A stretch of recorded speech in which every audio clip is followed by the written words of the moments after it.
3:47 a.m., Leicester, England. A quiet neighborhood where parents pack school lunches and teenagers scroll through social media before bed.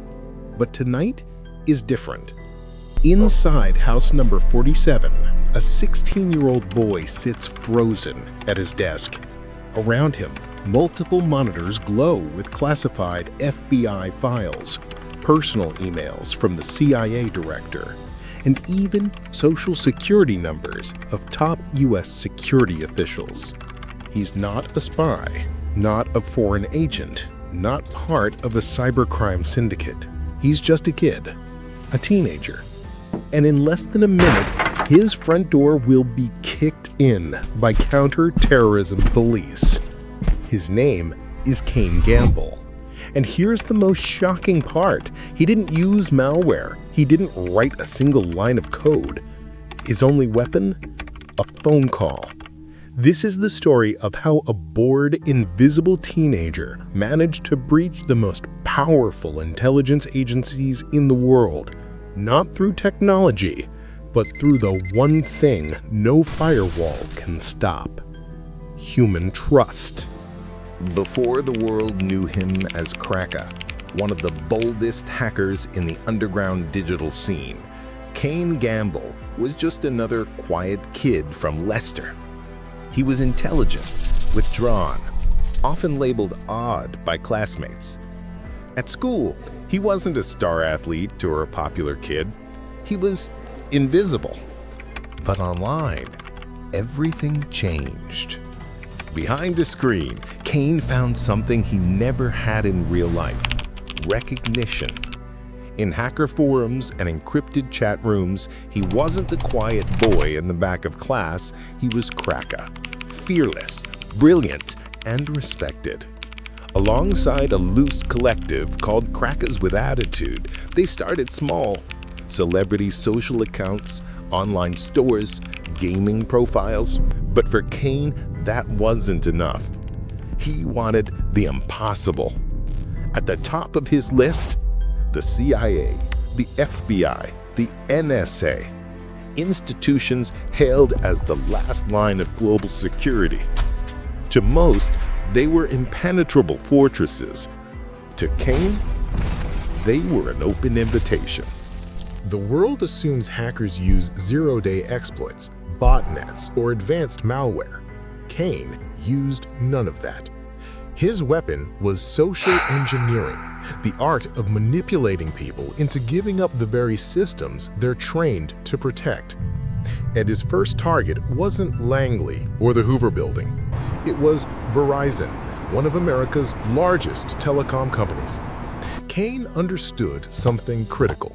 To breach a high-level official's email, you don't need to hack the CIA.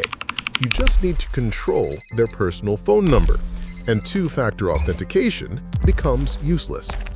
So for weeks, Cain studied Verizon's customer service protocols, technical jargon used by support staff, even the cadence and accent of American call center employees. Then, one night, he made the call. Hi, this is Mike from Verizon Technical Support. We're seeing suspicious activity on John Brennan's account. Yes, the CIA director. We need to secure it immediately. This could be a national security threat. I know protocol is strict, but time is critical. Can you help me verify the account? And on the other end of the line, a customer service representative made the decision that would shake the intelligence world. Hey, this is Alex from Verizon. How can I help? She transferred control of John Brennan's personal phone account to Mike. Within minutes, Cain owned the CIA director's personal number. Two-factor authentication bypassed. Private emails accessed. Internal documents downloaded. And as proof, he posted John Brennan's social security number on a public forum. But he didn't stop there. Using the exact same method, he compromised Mark Giuliano, Deputy Director of the FBI, J.J. Hansen, Secretary of Homeland Security, all with a single phone call. This wasn't hacking. It was psychological theater. And the audience, human beings who forgot one truth. No matter how advanced your system is, if you trust the voice on the other end of the line, you've already lost. Inside the J. Edgar Hoover building, FBI headquarters, fury erupted. Not because of leaked data, but because of how it happened. They were trained to fight nation-states, drug cartels, terrorist cells. Not a bored teenager with nothing to lose. At first, Kane was careful, anonymous, leaving no trace. But like every hacker who feels invincible, he grew reckless. He started taunting his victims directly. "You think your system is secure? I can get in any time." He doxed thousands of federal employees, publishing names, addresses, and private details online. And in one final call, he made one tiny mistake. 47 seconds. For 47 seconds, Kane forgot to route his call through his VPN. And in those 47 seconds, his real IP address was exposed. Not a server in Russia, not a node on the dark web, but a residential internet connection in Leicester, England. The FBI partnered with British authorities. A covert operation was launched, codenamed Death Star. They monitored his digital activity, traced his communications, and on October 28, 2015, they moved in. When the door burst open, Kane didn't resist. He sat at his desk, shaking, crying, hugging his knees. In the interrogation room, officers showed him the consequences. Threats made to the families of officials. Agents forced to relocate after their identities were exposed. Real-world risks to ongoing intelligence operations. For the first time, Kane realized this wasn't a game. It was real, and lives were at stake. The U.S. government pushed for extradition to prosecute him as a cyber terrorist.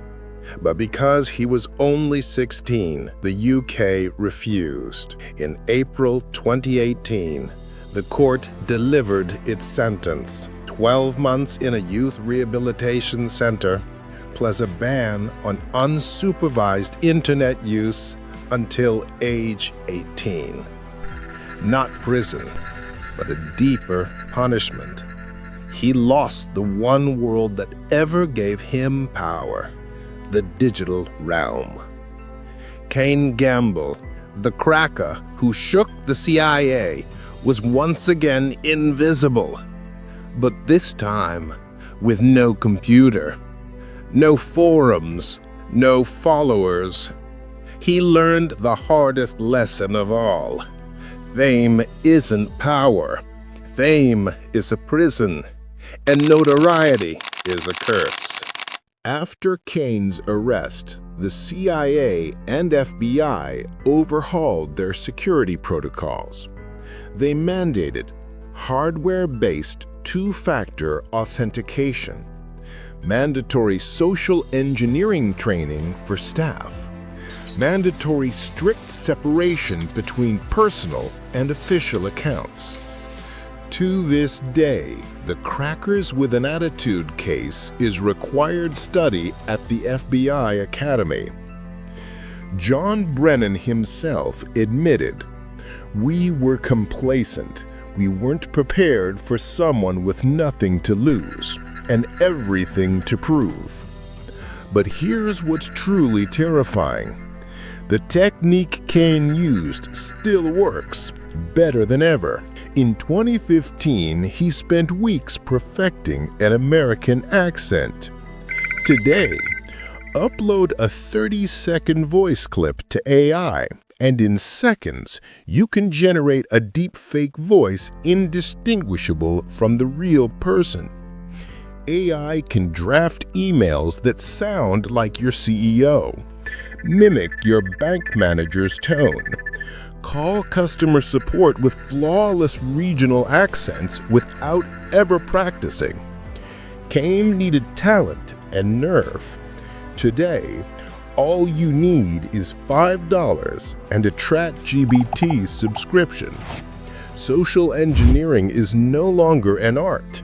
It's an industry, and all of us are potential targets.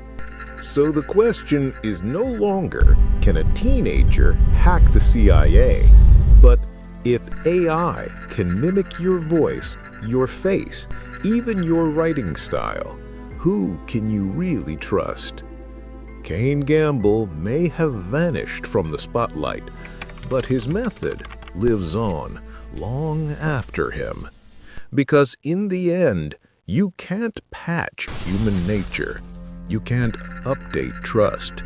And as long as that exists, the door will always be open for just one phone call.